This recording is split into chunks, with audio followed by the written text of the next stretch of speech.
how might we ensure breadth of participation in addressing these design challenges facing human rights cities? So when designers are presented with human-centered design challenges, they begin by observing human behavior.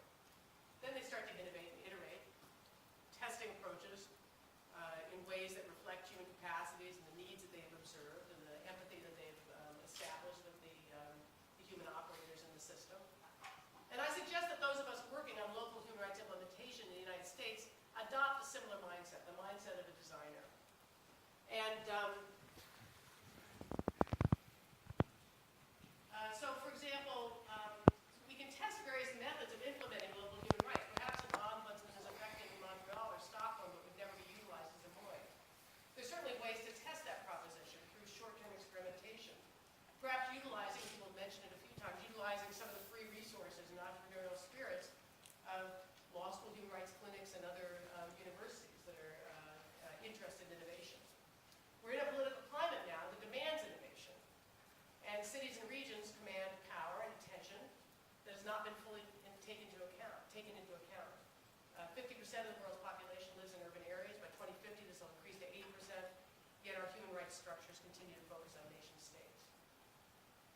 This new approach to local human rights, designed to address hierarchy, establish unity, and achieve balance and breadth, can lead to transformation through new global collaborations, changes in international capacities, and transformations of domestic power. Here in the United States, we will have many challenges over the next few years. It's frightening to think of, really. But I believe that local human rights implementation is one of the more important responses to these challenges, and that will rise to the design challenges that we now confront. So Mr. Barber was clearly wrong when he predicted the Clinton victory. You know, even he, we all have to acknowledge that. But I think, well, maybe not yet, right? We've got a few weeks.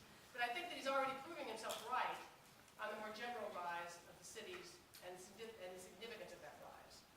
It was an achievement to convene a global parliament of mayors, and it really demonstrates the momentum behind cities at this moment in time that those folks would come together.